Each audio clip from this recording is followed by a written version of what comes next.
wrote down a couple notes on me. Oh, did he not? He don't know about me. Okay, low, kiddy man and know me and then glow belly fan them and roll for me.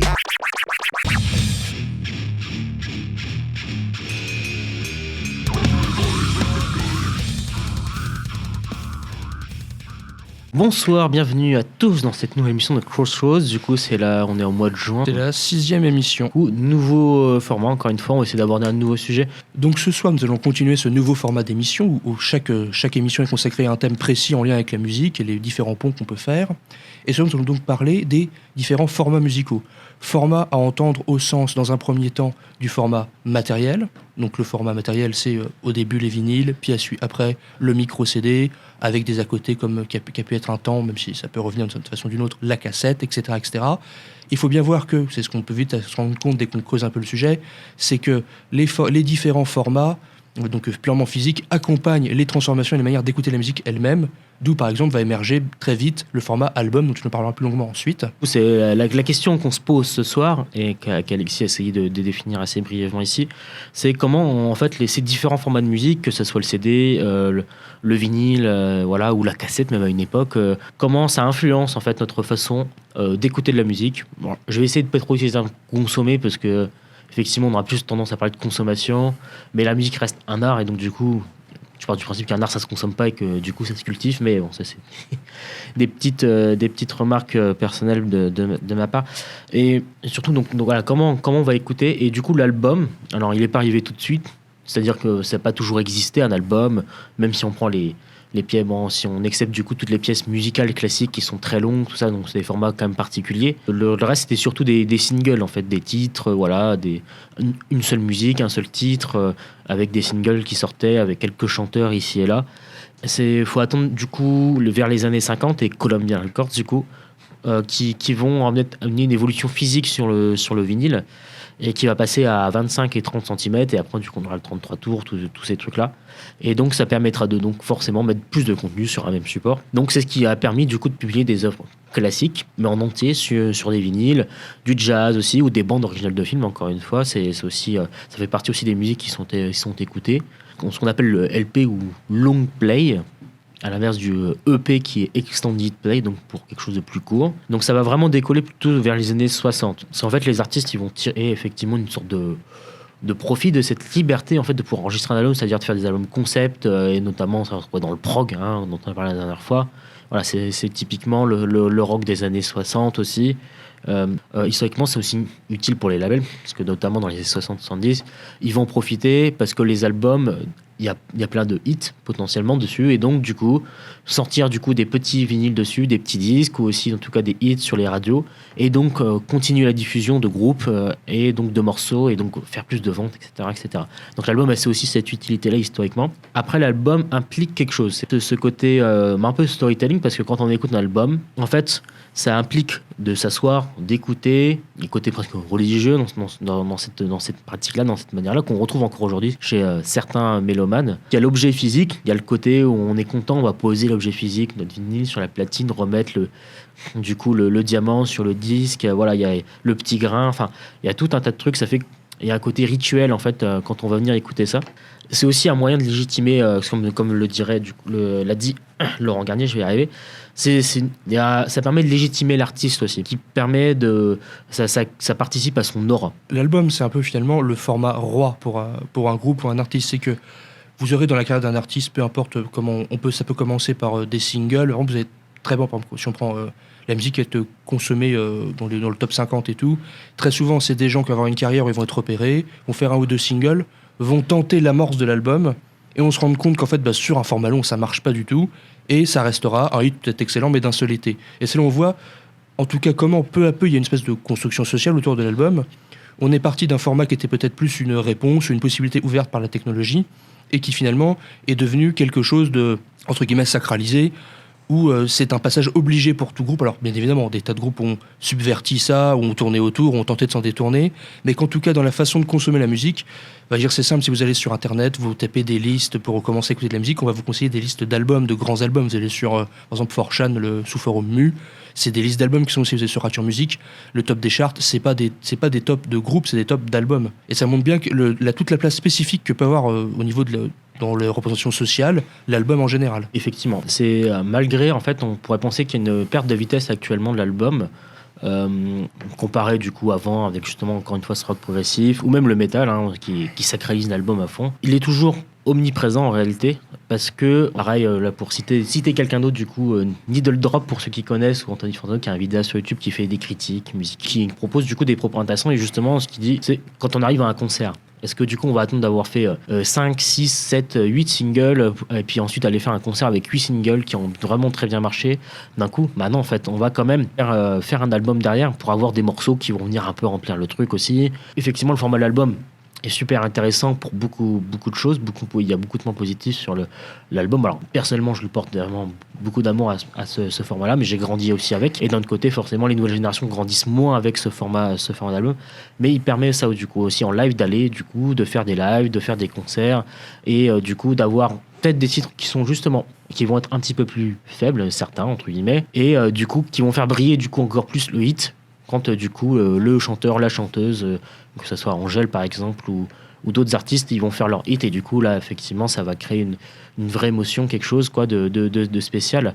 Mais d'un autre côté aussi, quand on écoute l'album, certains albums, je vais prendre l'exemple de Muse par exemple ici, qui est un groupe que j'aime quand même beaucoup. Leurs derniers albums en tout cas maintenant c'est du fanservice, un morceau pour la radio, un truc un petit peu plus où on tente des trucs et puis voilà. Et puis ça s'arrête là. Et puis il y a l'éternel trope avec Muse, c'est que leur nouveau morceau est le morceau le plus rock de leur carrière. Ça, c'est un truc qui revient au moins à chaque fois sur les 3 derniers albums, quasiment. Oui, souvent, et c'est un apanage à des groupes de rock et même de métal. C'est l'album le plus lourd qu'on ait jamais composé, alors qu'en fait le précédent était déjà comme il faut. Ouais, et il y a ce côté où on veut montrer qu'on va toujours plus loin, alors qu'en fait on fait toujours la même chose. Donc il y a aussi ce problème avec le format d'album, alors que du coup le format du single qu'on retrouve plus du coup dans la culture maintenant rap, où on va sortir un bon single, on va parler après un peu Alexis parle un peu plus longuement des différents types de formats qui existent et qui sont venus un peu contrebalancer ça, notamment dans la culture punk et tout, et dans le rap notamment, donc et du coup avec souvent des fois des EP ou alors du coup des compiles, mixtapes notamment, ce genre de choses. Et donc ça permet du coup d'avoir un single en fait, surtout qui permet d'être en haut des charts. C'est pour ça que je propose là de s'écouter un petit morceau justement, un single qui est d'ailleurs dans le générique et qui pour moi les plus affûtés reconnaîtront le morceau du générique. Vraiment ce côté là où c'est efficace. Moi j'ai vraiment ça avec le rap où les albums je les écoute pas la plupart du temps, je vais surtout écouter quelques morceaux parce que c'est souvent trop long. T'as 20 morceaux avec 12 feats pour beaucoup, en tout cas pas tous. Rares sont les albums de rap qui sont vraiment pour moi aboutis, où je vais écouter de A à Z en me disant ouais, effectivement il y a un truc, il y a un concept et tout. Là du coup l'artiste que je vais mettre qui s'appelle Ocean Wisdom avec le Soul Reviving, voilà, c'est typique d'un artiste que j'aime quand même beaucoup, d'Eminem anglais pour la petite info, voilà, et fait vraiment beaucoup et quelques hits que j'adore et puis d'autres morceaux qui sont sympas mais qui restent sans plus, ou en tout cas qui viennent pour moi faire office de juste un peu de remplissage pour pouvoir justement faire du live ou ce genre de choses. Et du coup je propose quand même qu'on s'écoute cet excellent single de Ocean Wisdom, Reviving. Qu'en penses-tu Alexis? Oui, j'aurais juste ajouté sur les albums, c'est que parfois on a cette sensation que l'album est un passage un peu trop obligé dans la carrière d'un groupe et qu'on a peut-être plaqué un format qui était roi et qui parfois ne colle pas forcément à ce dont tous les artistes vont eux construire leur carrière musicale, leur musique, et dans le hip-hop je trouve que c'est assez flagrant. Pas dire qu'il y a évidemment des quantités d'albums excellents de hip-hop, bien évidemment, mais parfois il y a peut-être cette sensation que quand on va mettre en avant tout ce qu'on met en avant, des battles de rap, des freestyles, des choses comme ça, est-ce que c'est vraiment des pratiques de l'art qui sont compatibles avec le format album? C'est pas forcément le cas. Cette espèce d'adéquation forcée, de passage obligé dans la carrière d'un grand artiste. Pour être un grand artiste il faut faire de bons albums, et que peut-être que c'est peut-être pas si utile que ça, mais en tout cas l'industrie elle aime bien, et aussi les auditeurs, parce que ça sert de point de repère pour les auditeurs, le bon album c'est toujours ça. On donne cet exemple là, il y a peu de temps on parlait entre nous que Dindila qui a fait quelques singles qui ont plus de 900 millions de vues si je dis pas de bêtises sur YouTube, ou 1 milliard sur voilà c'est ça, et elle a quand même un album, alors que pourtant en fait je sais pas, entre les gens qui vont peut-être être fans des morceaux, les gens qui ont écouté l'album complet, à mon avis il y a un delta assez colossal Oui, souvent. Voilà, je trouve que c'est vraiment un exemple de ça, quoi. Et peut-être que sur l'album Indie Light, c'est sûrement d'ailleurs pas très très intéressant. Et du coup, pour rebondir sur ce que tu disais avant qu'on mette finalement le morceau que je voulais proposer, il y a un autre groupe que moi j'aime bien qui s'appelle Low Leaves, qui fait du rock, grunge, machin. Et pareil, du coup, ils sortent un peu de ce carcan-là parce qu'ils ont sorti que des petits EP, des formats très courts, ou en tout cas des singles, et à chaque fois, évidemment, ils font mouche, ça marche hyper bien, et pas d'album. Et ils essayent un peu de contrecarrer ça, je pense, d'une certaine façon. Ils ont peut-être des morceaux déjà écrits d'avance, mais ils essayent certainement de les peaufiner derrière pour avoir vraiment le titre à chaque fois, le hit. Et ça marche effectivement franchement pratiquement à chaque fois. Et ils n'ont toujours pas sorti d'album, alors pourtant ils sont bien à 3 à 4 EP. Donc ce qui fait, au final, si on compile un album, puisqu'en plus il y a une évolution dans le son, mais ça reste une certaine cohérence, on voit une nouvelle façon aussi d'amener la création de la musique. Et aussi c'est moins gourmand en termes de temps en fait, de faire un EP en fait, et c'est moins gourmand en termes d'argent aussi pour les artistes, faut se rendre compte de ça. Il y a aussi le coût derrière d'un album. On n'est plus accompagné comme dans les années 70-80 par les labels qui payaient tout, les tournées, etc. Et maintenant, là où faut essayer même de s'autoproduire. Donc souvent, faut proposer à un label un produit déjà fini finalement. C'est ça. Et on arrive à ça où, en fait, on va essayer de faire des formats plus courts parce que moins de moyens. Et en plus de monde, donc du coup, il faut faire des titres plus forts, se démarquer. Enfin, voilà, il y a aussi ce côté-là, on pourrait parler. C'est pour ça que le single, en tout cas, qui revient, parce que comme je l'ai dit au début, le format album, il n'est pas arrivé tout de suite. Et avant, on avait des singles déjà, en fait. Et depuis en fait, avec notamment le streaming, on y reviendra après, ça sera la prochaine partie, la suite en tout cas, le format du single est vraiment revenu encore plus en force qu'avant. Il l'était déjà avant, dans les années 90, on pourrait parler de MTV par exemple, ce genre de choses. Mais voilà, du coup, il y a vraiment encore plus avec le streaming, une mise en avant du single, etc. Et du coup, là, je propose cette fois-ci qu'on écoute vraiment véritablement, Ocean Wisdom, petit morceau, petit kiff personnel, toujours à écouter. Ça rappe vite, comme j'aime bien. C'est bien stupide, c'est parfait. C'est parti. Ça découpe la prod, comme diraient les jeunes.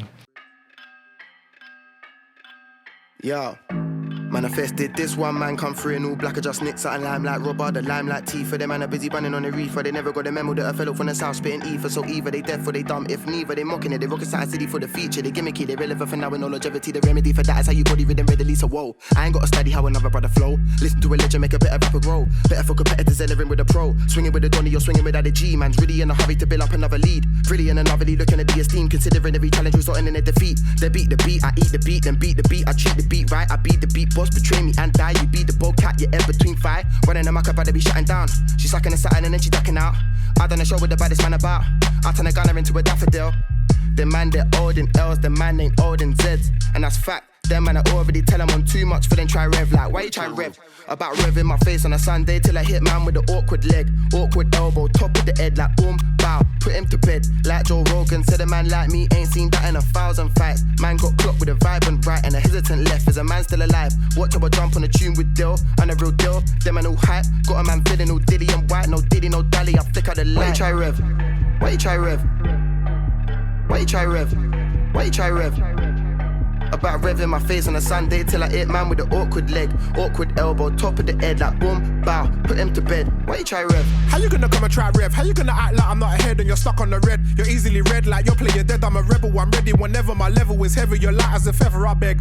You know I'm a celeb, but I'm dreading. I'll put you to bed for some shit that you should've just thought, but you said, cause you're a pleb. Only concern should be getting this bread. Are you pulling my leg? Gone in the head, copper and lead, he dropped and he bled. Go get a doctor, I sent for the med. You should've fled, Dylan departed. Look what you gone and you started. You bumper clock, should've been smart, but you were retarded instead. Use your brain, don't lose your lane. Maintain, refrain from saying my name, and I'll do the same. And everything will be right as rain. Don't go against the grain, cause I could get a little off the chain. Gassed up on my own, no shame, like I'm off the mains. They're looking at me like I'm at the wrong stop, and I got no ticket, I'll just hop the train. What have I got to gain? Already gained the fame, already caught the range. I come through like Doctor Strange. Tell a lame, miss me with the games, I don't entertain. Cocaine flow in your vein, but I bring the pain. Give me the long story short, don't make me strain, so I can see it all clear and plain. I'm not a plain Jane, I got Jane insane, hopping on the cane. She give me top, then I rock it again. She give me bright and dome, I'm up bright and early with a brighter bone. Even when I'm in Rome, I feel right at home. The beat got me in a tighter zone. I could've jumped to your height, but I like my own. And I'm kinda grown, I heard Ocean Wisdom said somebody better get that boy on the phone. Let him do what he does, don't change one tone, just leave him alone. Why you try rev?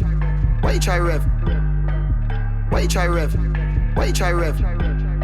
About revving my face on a Sunday till I hit man with the awkward leg, awkward elbow, top of the head like boom, bow, put him to bed. Why you try rev? 18, I was 8 deep with a break beat lately. Man, I made P from a G. Hopefully, man, I wrote down a couple notes for me. Oh, did he not? He don't know about me. Okay, low kitty, man, and know me and then glow belly fan them and roll for me. Eyes on the beat. Okay, man, and one show for me. They're a dope body, by the way they facilitate what I do. Bait and an antidote for me. We be high road for me, and I didn't ride down on a waste man wave. It's a wild world, buddy. You should probably done for me. I'll be showing you the ropes where you trying to just rave. Why help bodies that are not that gully when you could be summoning the best of the the greats. No sales dummy, that is not that funny when you got to rely on the O for the cake. Still fuck it, then my phone, I get a day away. I get up and I made a paper, then I get the pressing on a puss. Luckily the way they gravitate to what I'm doing, got them reaching in their pocket, dedicated to the cause. Cause they feel a man, I follow man, I run around the city like an animal, I put them on a pause. Cause they man, them one is raw, as they thought they was. I'm on a Wu-Tang vibe on tour, better spliff and let me talk. I ain't fiddling with pork, licking on a line, ripping something broad, that's savagery. Man been on it since Mark and Valerie. This bar cost man calories, smashing it high. You bank swag, get a bang in the mouth. Junior swag, hold 25 more. Wiz be a fan of just having it out. I run up a tab, I told them to score. Why you try rev? Why you try rev? Why you try rev?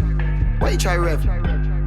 About rev in my face on a Sunday till I hit man with the awkward leg, awkward elbow, top of the head like boom, bow, put him to bed. Why you try rev?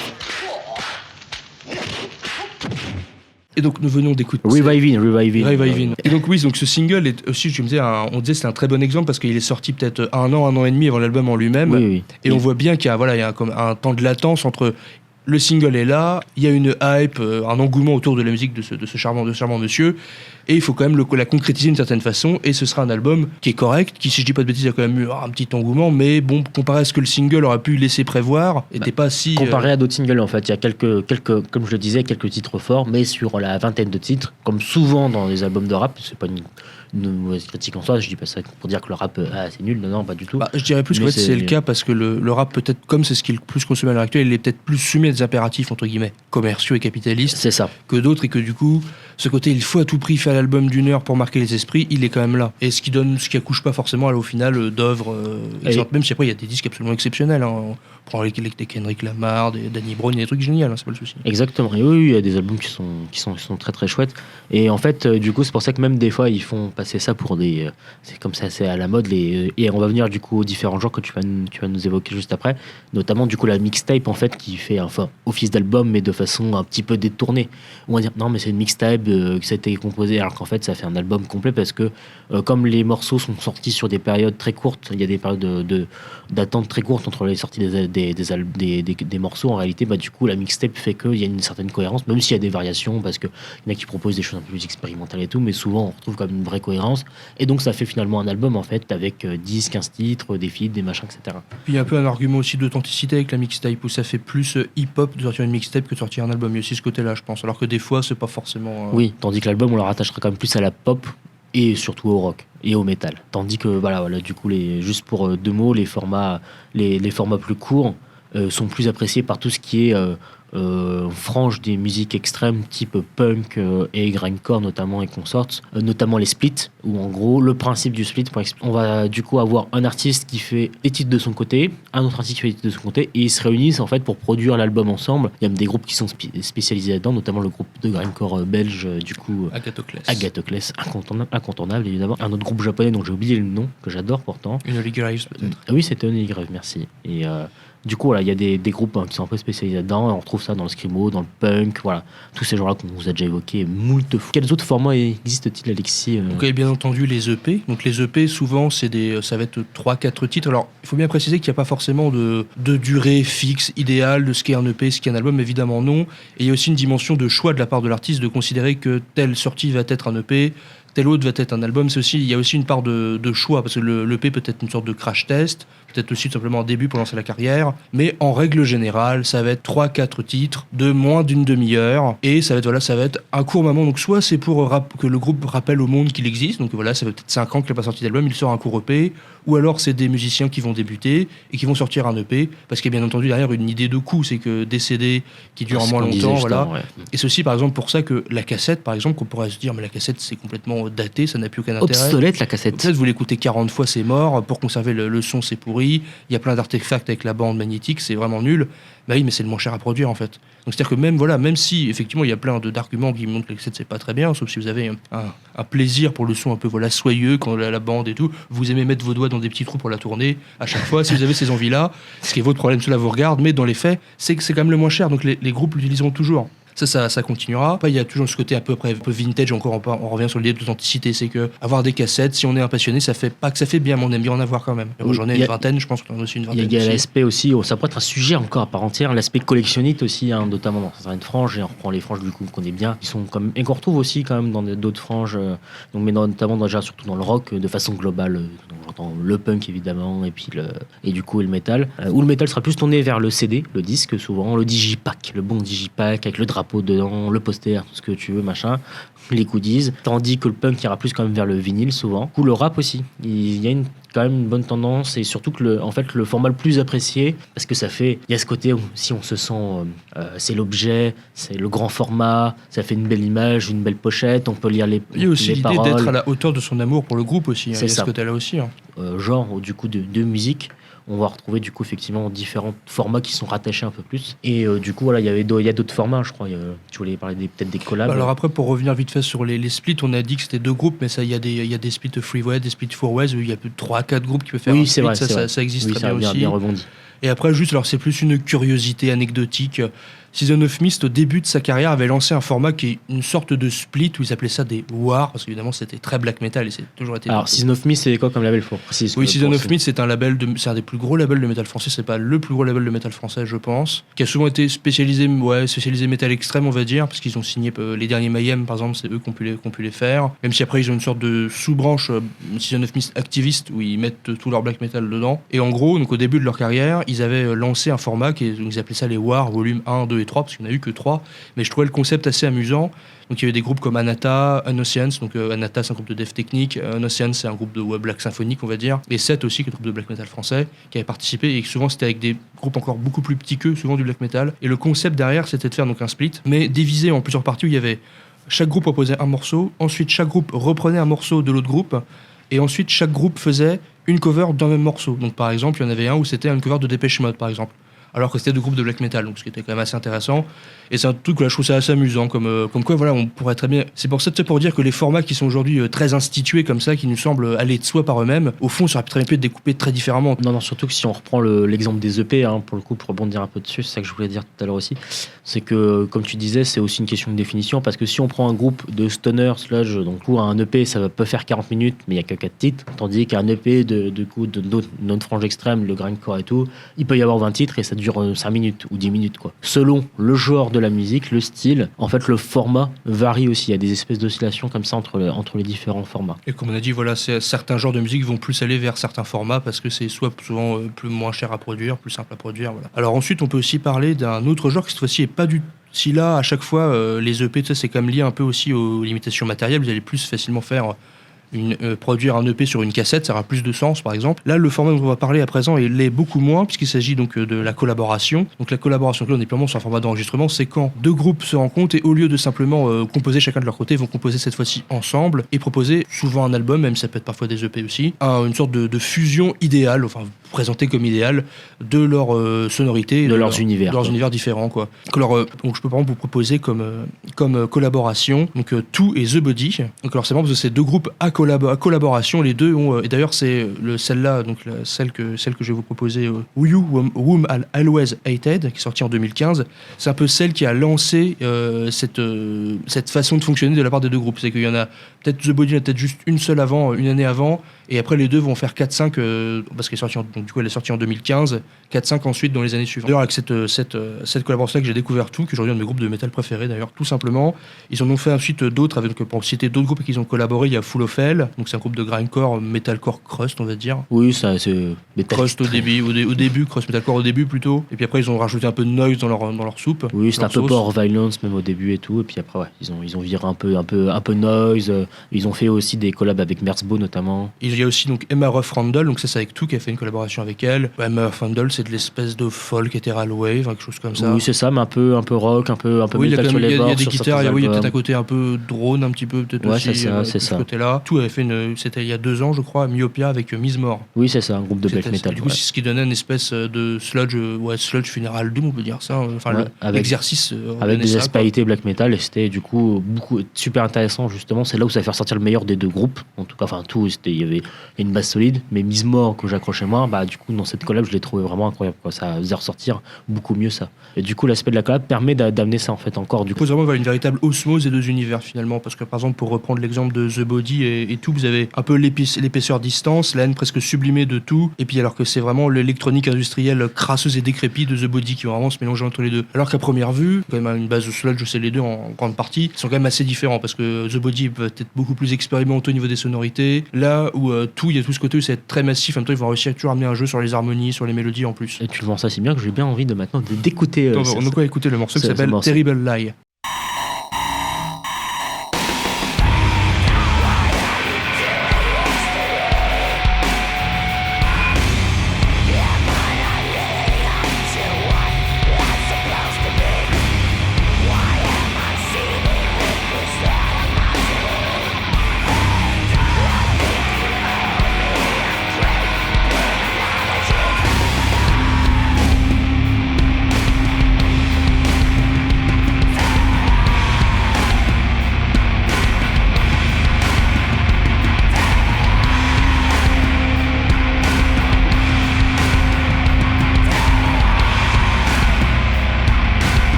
Et donc du coup on vient d'écouter cette magnifique collab entre Tool et The Body. La réflexion qu'on se fait aussi autour de ça, des collabs notamment en live, ça va donner une vraie immersion aussi. Au-delà de l'écoute studio, l'écoute du CD, c'est en live, ça va amener aussi, comme on se le disait aussi, des tournées spécifiques, spéciales, comme il y a eu une tournée, par exemple, Converge, du coup, avec Chelsea Wolf, qui est passé à Reims, pour ceux qui ont connu ça. On peut, du coup, noter une perte de vitesse globale du format physique, c'est ce qu'on disait, l'album semble en perte de vitesse, parce que les singles prennent plus de place dans les charts, ou en tout cas sur les formats numériques. Surtout ce qui est cette histoire de perte de vitesse globale du format physique, on va peut-être aller chercher un peu les chiffres, parce que je trouve que c'est intéressant aussi de relativiser certaines choses, de peut-être aller interroger certaines idées reçues qu'on peut avoir. Et donc, en gros, le moment où... alors là, je vais citer le site de l'INSEE, je vais juste vous lire la phrase, je pense qu'elle marche très bien toute seule. Au cours des années 2000, le chiffre d'affaires des ventes physiques de musique enregistrée, CD, vinyle, a amorcé une baisse qui n'a pas cessé depuis. Il se situe à 314 millions d'euros en 2018, contre 1144 millions d'euros 10 ans plus tôt en 2007. Alors après, oui, l'INSEE, après, à mon avis, fait un truc que j'aime pas forcément, c'est que elle impute cette baisse en partie à cause du téléchargement illégal. Et ça, c'est une lecture à laquelle je suis personnellement en complet désaccord, parce que je pense que c'est trop voir ça par le biais du manque à gagner pour les labels et les entreprises, alors qu'en fait, si t'as pas l'argent, tu n'aurais pas acheté dans tous les cas, peu importe la façon dont c'était distribué. Par contre, on pourrait croire du coup c'est une terrible descente, plus personne n'achète de musique, c'est terrible, le monde s'écroule, tout le monde écoute ça en dématérialisé, c'est terrible, c'est terrifiant. Eh bien, pas vraiment, parce que si on consulte du coup le syndicat national de l'édition phonographique, la SNEP, on va dire la SNEP, on l'a dit une fois, qui est quand même je trouve que c'est un très bel acronyme personnellement, mais voilà. Ouais. Donc s'ils avaient fait un petit dossier sur l'état de la production sonore en 2021. Et eux font le constat. Alors c'est un constat évidemment chiffré. Il y a des stats. C'est pas ça, sont pas d'un chapeau. Et en gros, donc c'était pour 2021. D'ailleurs, tout ce qu'on pourrait penser, le marché physique, de vente physique, de vinyle, de CD, de tout ce que vous voulez, il est en hausse constante depuis 5 années. Même si, bien sûr, il y a quand même un boom de services de stream qui, aujourd'hui, occupe une plus large place, c'est sûr. Mais il y a quand même cette hausse constante des formats physiques. Et surtout, ce qu'il faut bien se dire, c'est contrairement à ce qu'on pourrait croire, les deux ne sont pas du tout mutuellement excluants. Vous n'avez pas le vieux qui adore ses LP dans sa chambre et le jeune inconséquent qui consomme la musique sans vouloir soutenir les artistes. En général, cette vision-là, elle est tout simplement fausse, puisqu'en fait, c'est quelque chose comme plus de 39% des gens qui disent que s'ils consomment la musique, certes en streaming, ils souscrivent à des services de streaming comme Spotify et compagnie. Pour autant, c'est pas pour rien qu'ils vont ne pas être attachés au format vinyle en lui-même. Alors moi je dis LP parce que c'est plus rapide, mais il y a une petite... Voilà, du coup, c'est vraiment cette diversité, cette mixité des usages. Alors oui, effectivement, c'est vrai que le CD, même s'il se maintient, le vinyle, lui, est en hausse, on va dire, à peu près constante, puisqu'il occupe aujourd'hui, donc en 2021, selon la synthèse, 35% des ventes physiques. Comme voilà, il ne faut pas que ça masque que c'est tout le secteur qui, finalement, se porte pas si mal. Alors selon moi, la synthèse fait un peu, mais bon, c'est normal vu d'où il parle, une espèce de confusion entre santé économique d'un secteur et habitude de consommation des gens. Pour moi, il y a une espèce de confusion des deux, parce que là, par exemple, je vous parle de pourcentage des compagnies, je parle pas de pourcentage d'unités vendues, je parle de pourcentage d'argent. Donc, on peut, voilà, il y a quand même le prix des CD qui a beaucoup évolué au cours du temps, donc il faudrait, malheureusement, j'ai pas accès à ces chiffres-là, il y a sûrement peut-être à relativiser ce constat de bonne santé en nombre d'unités vendues, ça, j'ai pas malheureusement pas les chiffres. Alors si, on peut voir, il y a eu des baisses, je crois que j'avais vu, c'était une étude sur Drake, notamment, je crois que ça doit être ça, qui avait fait un des pires départs, 19 000 albums vendus sur la première semaine de sa sortie, comparé en fait à un single qui avait dépassé largement les millions de vues à fond sur YouTube en fait, et c'est là où l'aspect streaming a pris le pas quand même sur l'aspect physique, parce qu'en fait le streaming permet une multiplicité des possibilités d'écoute. De toute façon, il y a un argument économique massu. Pour le prix d'un CD, tu peux écouter toute la musique du monde. Ça, c'est un argument que tu pourras pas changer en fait. Exactement. Et tu peux l'avoir quasiment gratuitement via YouTube notamment. Ça reste quand même la plus grosse plateforme de streaming au monde, au-dessus de même Spotify et toutes les autres plateformes de streaming. Non, parce qu'il y a tout sur YouTube. Parce qu'il y a tout sur YouTube en fait. Et notamment, ça permet d'amener cette idée-là, c'est qu'en fait le streaming vidéo est encore aussi très présent. Et voilà, mais du coup, ça a permis aussi, ce qui est bien, en tout cas, ce que je trouve qui est une bonne chose, c'est que ça a augmenté le temps d'écoute. C'est-à-dire que si on prend dans les années 50 au début, dont on parlait au début de l'émission, c'était à peu près 8% de la population qui consacrait du temps à écouter de la musique. De toute façon, c'est toujours pareil, on revenait aux moyens, parce que acheter des platines vinyles, des vinyles, c'était quand même pas donné à toutes les bourses non plus. Et c'est seulement après, vers les années 70, 80, que ça a pu peut-être se démocratiser un peu plus. Et notamment les cultures punk ont amené cette démocratisation et un certain accès à la musique tout aussi. Simplement le temps de travail moyen des gens qui faisaient qu'ils avaient moins de temps pour les loisirs, entre guillemets. C'est ça. Voilà, après, à relativiser, on se rend peut-être qu'il faudrait quelqu'un qui a grandi dans ces années-là pour qu'il nous dise, bah non, finalement, c'était Oui, facilement parce qu'on n'est pas. accessible. Voilà, là, on parle d'enregistrement, mais peut-être que la musique était plus écoutée, vécue, Oui. par tradition orale, par voilà, ça. Pour Oui, le coup, on par- a. oui, c'est ça. J'ai pas de chiffres sur ça, mais. Et notamment, encore une fois, à la radio. Et donc, c'est pour ça que les radios ont quand même encore une place très importante, mine de rien, dans les écoutes. Que ça soit dans différents pays, l'Inde, l'Afrique du Sud notamment. Enfin, voilà, je vous conseille vraiment d'aller, on essaie de mettre les sources quand on partagera l'émission, mais d'aller voir du coup ces études-là qui sont plus faciles à lire actuellement pour revenir à ce que je disais au départ. C'est environ 20 heures d'écoute en moyenne, voilà, hebdomadaire. Ce qui, personnellement, je trouve vraiment que c'est énorme. Moi, j'aurais vraiment pensé 2 fois moins facilement. Voilà, du coup, que ça soit aussi bien d'ailleurs, un peu toutes les tranches d'âge, et d'ailleurs, qui est en hausse chez les 16-24 ans pour situer une tranche d'âge, mais dans toutes les tranches d'âge en fait, à peu près. Et donc, pour dire que le streaming, on le diabolise un peu souvent, oui, la mort du CD, puis souvent dans les communautés un peu métal, en mode oui, faut acheter des CD, le death metal et machin, non. En fait, non, faut se rendre compte que voilà, il y a des différents modes du coup d'écoute. Parler un peu du live parce que du coup le streaming vidéo est encore au-dessus du coup du streaming du coup audio à proprement parler, et donc beaucoup de musiques sont écoutées soit via des vidéos, via des films notamment, ou des séries. Et donc par exemple pour citer ça, on revoit avec Netflix Stranger Things, pour ne citer que cette série Je là. pense que c'est ce qu'on pourrait dire, c'est que finalement Internet a peut-être, entre guillemets, quasiment tué certains formats d'enregistrement, par exemple les compilations, les lives. Aujourd'hui, vous allez voir, les compilations, ça va être des playlists sur Internet. Et les lives, comme tu parlais aujourd'hui, quasiment l'image va être immédiatement associée avec des chaînes YouTube qui sont spécialisées là-dedans. Donc par exemple ton KXP, et toi je retiens jamais le nom, c'est 8, et j'ai 856, 856, on voilà. écoutera un extrait juste après. Juste après, donc là c'est plus axé sur du hardcore. Et voilà, on voit qu'il y a vraiment ces formats continuent d'exister d'une façon ou d'une autre. Il n'y a pas vraiment de mort ou de disparition, ce serait faux de le penser comme ça. Ça existe toujours, mais ça s'adapte finalement aux moyens technologiques actuels, très simplement, quoi. C'est ça, notamment du coup Stranger Things, c'est qu'il y a des morceaux qui sont remis au goût du jour sur notamment des plateformes comme TikTok. On peut penser du coup aux morceaux de Metallica notamment, ou d'autres morceaux, c'était Kate Bush je crois, c'est ça, aussi dans Stranger Things avec Netflix, et du coup, alors, ce qui était évidemment marrant à voir et que je trouve un peu ridicule, c'était tous les anciens en mode ah oui, et ça y est, redécouvre une culture et machin, et enfin bref, qui des critiques sur les jeunes, alors qu'en fait la musique elle appartient à tout le monde, donc ça serait bien juste de laisser les jeunes écouter des musiques, en plus d'époques plus anciennes, et puis juste de les apprécier, quoi. Donc je trouve que c'est très chouette que ce que ça amène en fait, tout ça. De toute façon, s'ils écoutent pas, c'est des cons de jeunes. S'ils l'écoutent, ils l'écoutent mal, et c'est aussi des cons de jeunes. C'est quand même parfois un peu le... Oui, c'est ça, c'est un peu le propos qui... Voilà. Donc, et donc du coup, voilà, des personnes comme TikTok peuvent amener aussi ce genre de choses intéressantes, et moi je trouve ça positif, en tout cas, cette redécouverte de certains titres, et cette réappropriation par des franges de la population plus jeune, quoi. Et d'ailleurs, oui, voilà, pour TikTok, encore un autre chiffre, toujours sur cette même synthèse qu'on cite depuis tout à l'heure abusivement. C'est 1 Français sur 4 qui utilise TikTok aujourd'hui, donc cette image d'une application uniquement pour les collégiens, quoi, c'est assez faux en fait. Après, c'est pas là où on est peut-être dans une position, on va dire, de défense de ces... mais c'est plus les usages qu'on va défendre que les plateformes en elles-mêmes. Ça, faut bien faire le distinguo. C'est plus, voilà, c'est... Oui, parce qu'effectivement... Personnellement, moi, je pense que Spotify, dans les injonctions qu'il propose, dans le modèle économique qu'il propose aux artistes, est plutôt néfaste.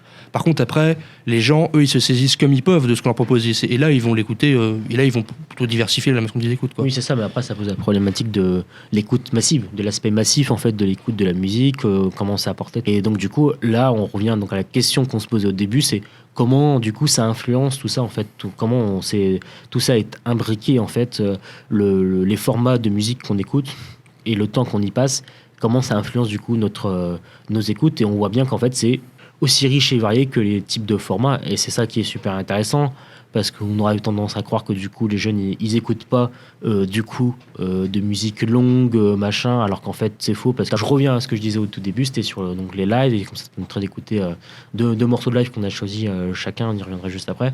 On a tout simplement choisi nos lives préférés. Oui, voilà. c'est ça, on a été donc j'ai pris un truc stupide et Alexis a pris un truc joli et intelligent. Tout ce qui est aspect vidéo quand même a encore son impact sur l'écoute des musiques, les BO de films, tout ça, etc. Enfin voilà, toutes ces choses-là. Et donc l'écoute de la musique passe aussi par des biais détournés, donc que ce soit les séries, les films à ce niveau-là. Et donc du coup, après, ça amène des fois au live d'artistes, ou la réécoute de BO de films, Pirates des Caraïbes pour ne citer que les plus écoutés, notamment Hans Zimmer et tous ces trucs-là.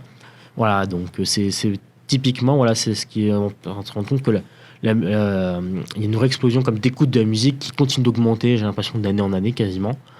Bon, ça va stagner peut-être à un certain moment. Ouais, je dirais plus qu'avant, la musique était peut-être un moment privilégié, en tout cas la musique d'écoute sur un support, hein, parce que du coup c'est comme ce qu'implique le format, était peut-être un moment privilégié, alors qu'aujourd'hui, du fait de la dématérialisation et du fait qu'on peut avoir toute la musique du monde dans sa poche, pour parler très grossièrement, bah, du coup elle se glisse beaucoup plus dans le quotidien et on peut l'écouter finalement de la seconde à laquelle on se réveille à la seconde à laquelle on s'endort, parce que je pense que aussi connais plein de gens qui vont s'endormir avec de la musique, des choses comme ça. C'est ça. Donc C'est vraiment ça. la musique s'insère dans chaque aspect et chaque moment du quotidien, C'est ça. d'où l'explosion du temps d'écoute qu'on peut observer. Qu'on l'écoute sous la douche, qu'on l'écoute avant de dormir, même des fois en mangeant, ou alors au boulot pour se motiver, ou alors pour se réveiller le matin. Enfin, voilà, tout un tas de possibilités qui permettent d'écouter la musique aujourd'hui, grâce aux évolutions technologiques et qui amènent donc du coup cette diversité. On va embrayer sur nos lives préférés.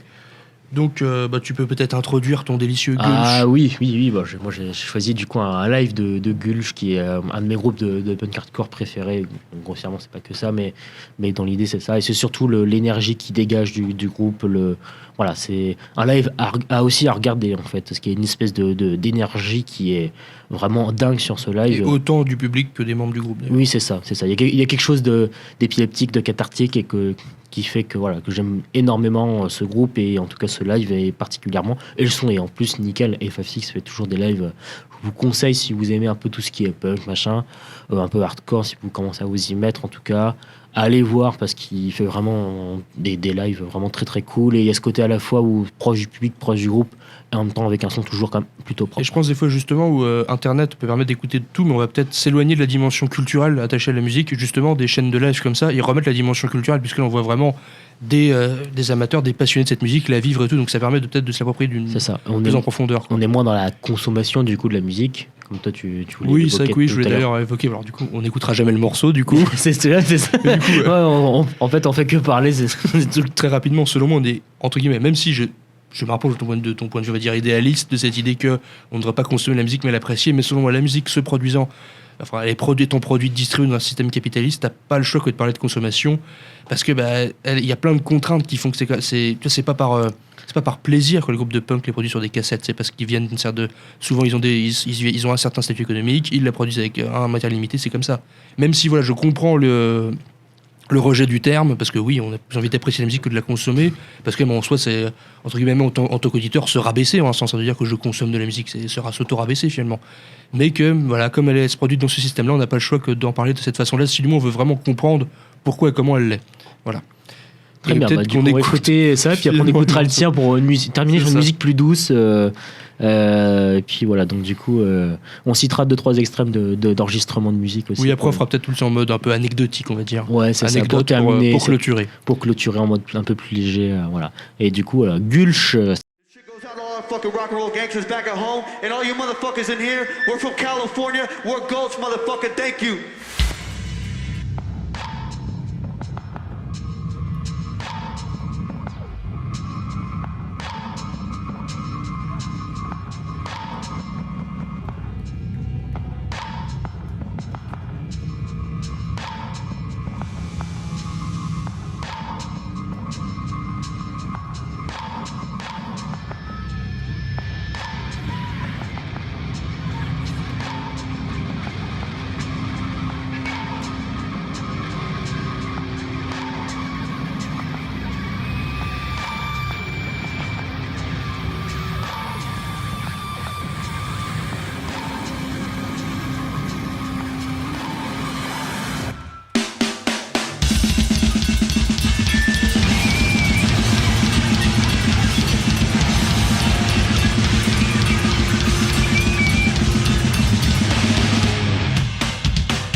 Et donc nous venons d'écouter un live de Gulch qui datait de 2019. Malheureusement le groupe est splitté, il était splitté en 2021. 2022, l'année 2022, dernière, ils ont fait leur dernier concert en décembre, je crois, un truc comme ça. Donc j'ai appris ça, j'étais évidemment super triste.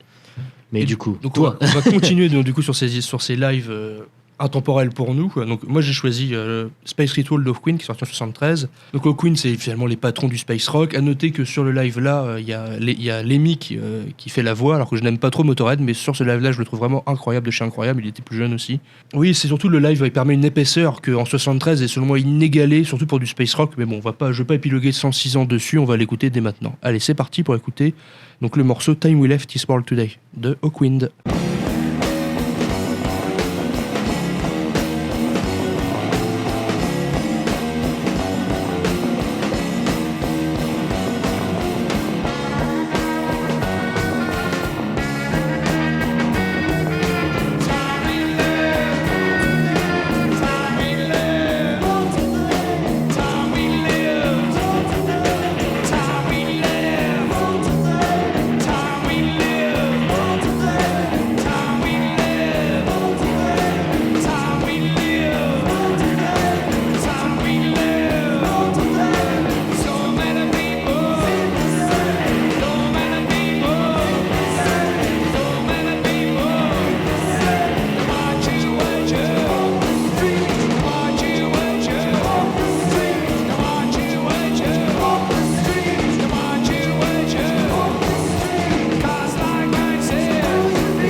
Et nous venons d'écouter le live de Queen, Time We Left This World for Today, le nom du morceau sur le live Space Ritual de 73. Et à présent, pour conclure l'émission, en mode plus anecdotique, parce que c'est moins dans l'analyse, donc les extrêmes au niveau du plus court et du plus long enregistrement possible. Donc évidemment, alors vous allez voir, du coup, on va revenir du coup sur le format par moyen détourné. Donc le morceau le plus court de l'histoire de la musique, en tout cas selon le Guinness Book Record, parce qu'il a été homologué ce morceau-là, c'est tout simplement le You Suffer de Napalm Death. Napalm Death, c'est juste les inventeurs du grindcore avec Répulsion. C'est terrible, c'est le genre de morceau que j'aime de tout mon cœur et que pourtant quand on le met ça ne peut que provoquer un certain sentiment de hilarité, mais bon c'est comme ça, des choses qui arrivent. Et donc à l'extrême opposé, le morceau le plus long de l'histoire de la musique, c'est un groupe qui s'appelle Bull of Heaven qui en 2014 a sorti un album nommé 310, une suite de lettres grecques avec des parenthèses 2 puissance 18 fois 5 puissance 18 P multiplié par K multiplié par K multiplié par K. Voilà, c'était très intéressant, vous êtes très content de l'avoir entendu. C'est la meilleure information, ça. Voilà. Et le morceau dure 3,343 quintidécillions d'années. Pour se rendre compte ce que c'est, ça signifie 10 à la puissance 30.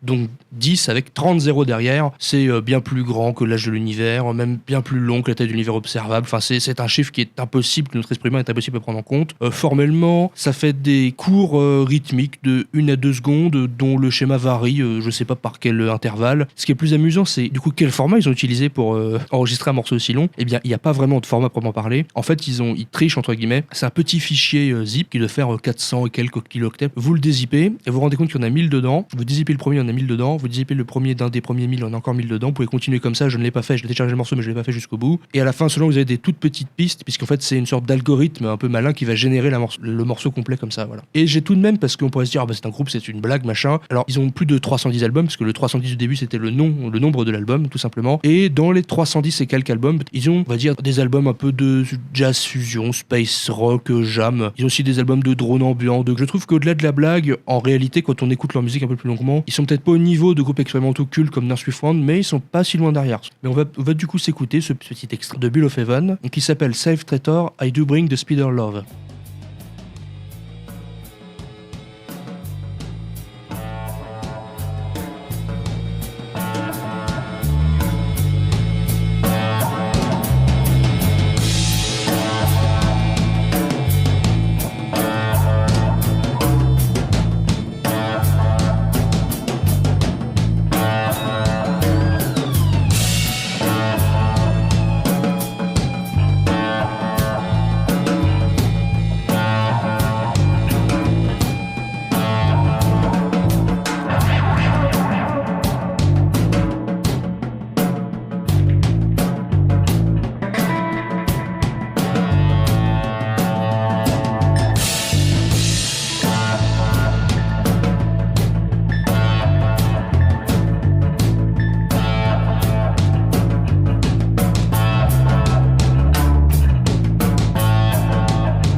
Et on vient d'écouter du coup un extrait d'un des albums du coup, Un des 310 albums. 310 albums de Bull of Heaven.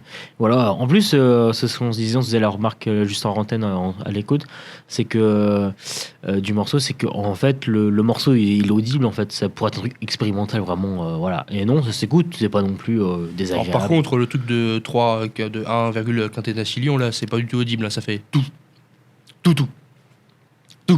Voilà. Et encore là, il y a une richesse harmonique parce qu'il y a ma voix. J'espère que ça. Voilà, l'idée, c'est pas nécessairement, comme disait Alexis, on n'a pas cherché à défendre en fait les plateformes ou les labels ou quoi que ce soit. On a juste essayé de démontrer en fait que voilà, il y a une vraie, en tout cas, richesse. Voilà, c'est ça que je voulais dire, une vraie richesse en tout cas sur tous les formats d'écoute, les types d'écoute, et qu'en fait, il y a toujours donc une belle richesse. Voilà, c'est le mot de la fin, la richesse du coup d'écoute, et je pense que ce sera pas mal. Donc voilà, du coup, on se retrouve pour la prochaine, et puis à bientôt, et voilà, des bisous. Des bisous.